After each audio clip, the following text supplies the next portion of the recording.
नमस्कार मंडळी, तुम्हा सर्वांच्या माझ्या पहिल्या ब्लॉगमध्ये स्वागत आहे. तुम्हाला तर माहितीच आहे, मी आली काही दिवसापासून गावाकडे आणि आज आली मी माझ्या सासरच्या शेतामध्ये म्हणजे चाळीसगावला.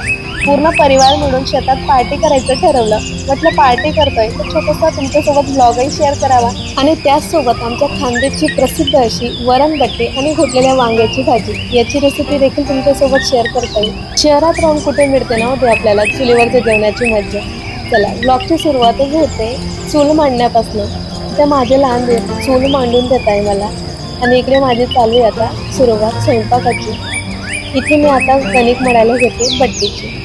हे जे बट्टीचं पीठ आहे ते आम्ही घरूनच आधी दळून आणलेलं होतं. यात मी आता घालते चवीपुरता मीठ, त्याचसोबत 2 ते 3 चमचे एवढे ओवा आणि थोडीशी हळद. हा स्वयंपाक आम्ही करतोय 15 लोकांसाठी. तर तेही मी आता थोडं थोडं पाणी घालत कणिक मळून घेते.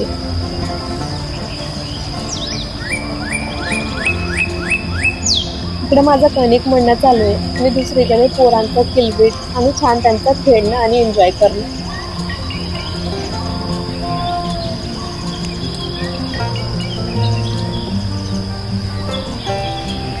थोडं तेल देखील मी टाकून घेते. तेल घातल्यामुळे आपली बट्टी जास्त वेळपर्यंत खुसखुशीत आणि क्रिस्पी राहते.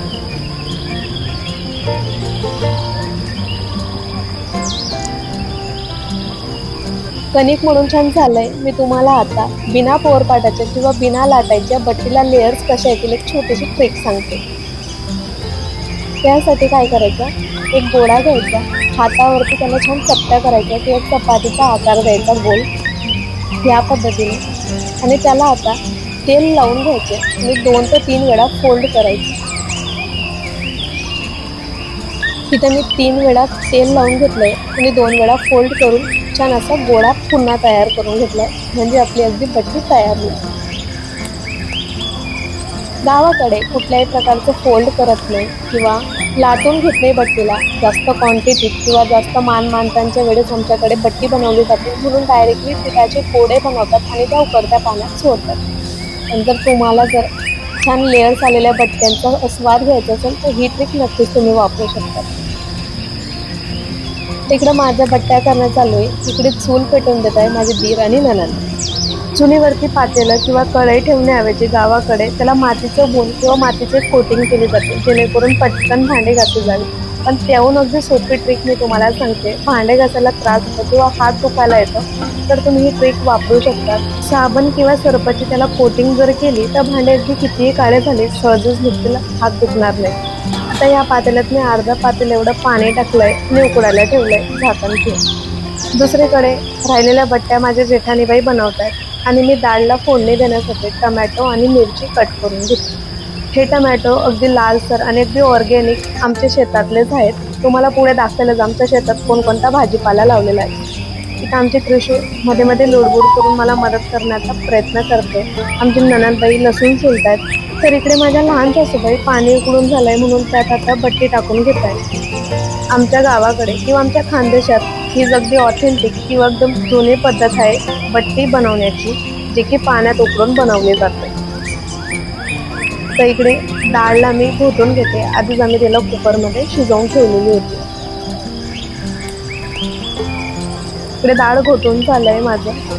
सासूबाई इकडं भात लावायला घेतात. कुकरमध्ये पाणी आणि मीठ टाकून घेतलंय. मी इकडे तांदूळ धुवून घेते.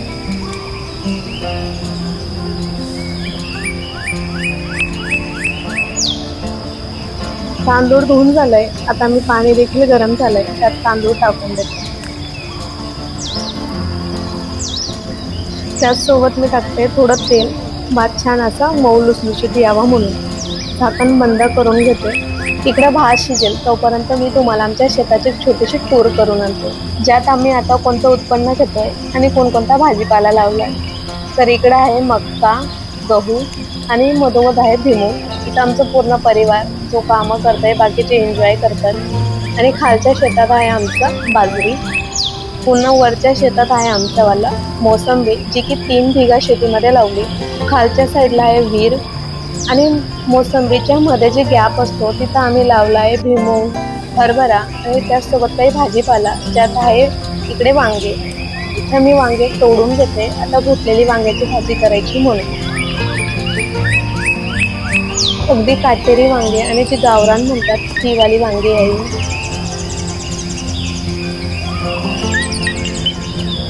भाजीपाला आम्ही सहसा विकत घेत नाही. आमच्या सासूबाईंनी घराला होईल एवढा भाजीपाला सर्व प्रकारचा थोडा थोडा लावून घेतलेला असतो.